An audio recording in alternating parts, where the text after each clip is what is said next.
What's up, everybody? This is Murdic3K, and today we are taking a look at another firearm product. This is the Pridefend Shooting Rest, and it's supposed to work for pistols and rifles. We're gonna unbox it. Let's get right into it. Came from Amazon. The people from Pridefend actually reached out to me. They asked me would I mind doing the video, so they did send it to me.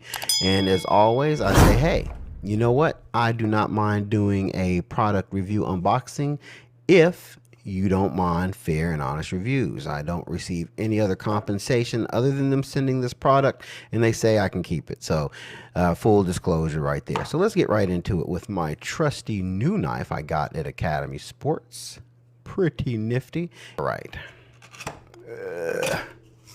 There will be a link for this product in the description where you could pick it up for yourself.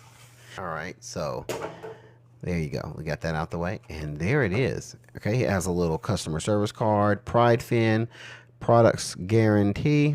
We are 100% committed to the quality and offer a 1-year product warranty. Blah blah blah. All right. So here it is. It's made of a very sturdy plastic. Feels almost like a canteen that you had back in Boy Scouts when you were a kid. It has like a rubber layering here that protects the finish of your gun. It has a no slip stop. It has no slip stop points here and throughout. And then this must be the plug where you can fill it with sand or water. Now it says one of the recommendations is, I would say, sand. Water, unless you fill it like right up to the brim, tends to wiggle and jiggle, and you might have some unwanted motion with water, where sand, it won't move as much, I would imagine. I'm going to fill mine with sand, and we'll touch on that in a minute. A little rubber plug there seals it nice and tight, but I imagine you could fill it with water. So there you go. You put it on your shooting bench, and one way is for pistols recommended, one way is for rifles. I would imagine that this would, I guess it depends on however you like it. I mean, it's like maybe this for pistols, and maybe like vertically for rifles, horizontally for pistols, or whatever your preference might be, really. But it gives you an option, so you could either do it horizontally or vertically.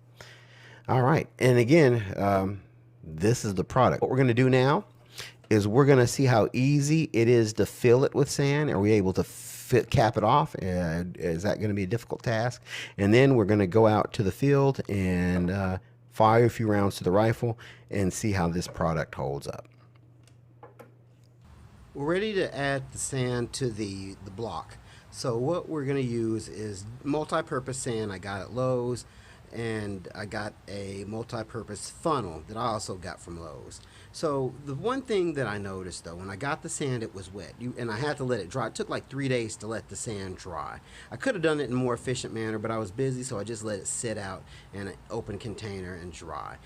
Next time I would recommend getting playground grade sand. It's not wetted down, and it would have been a lot easier to deal with. The reason you want it dry is you don't want mold or fungus growing inside of your block with wet sand in there.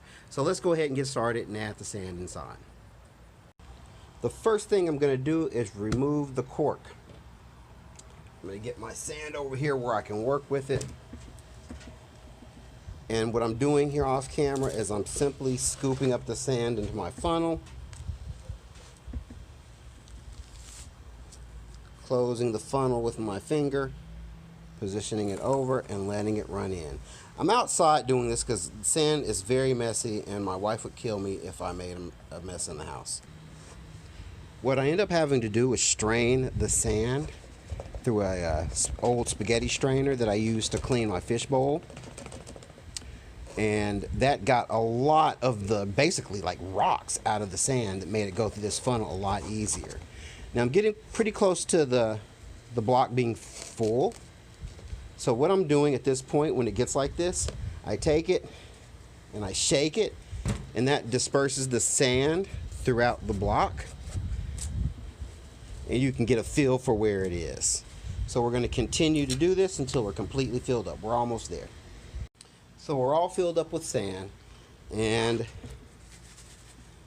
very little jiggle that I hear with the sand inside. So we're ready to go. We're going to go to the range and put this thing through its paces. I really wanted to get this to the range to show you guys how it goes, but certain situations have kept me from getting out to the range in a timely manner. So what we're going to do, we're just going to set it up in the safety of my garage. The rifle is unloaded, and the magazine I'll be using for this clip is unloaded as well. So the big question is, can I work this with a 30-round mag? And you can. As you see, I'm putting in the 30-round mag in. It gives me clearance where I'm able to function with it. And the thing is, you won't be able to aim up much. So if you need to angle up, you won't have much room for that. You'll have a little bit, but not much. You can definitely aim down. If you need to aim up, I would suggest probably angling it where the magazine portion of your rifle is off the table, and you're not necessarily in a prone position. So that's that. Overall, the rest is wonderful. It's holding the rifle steady.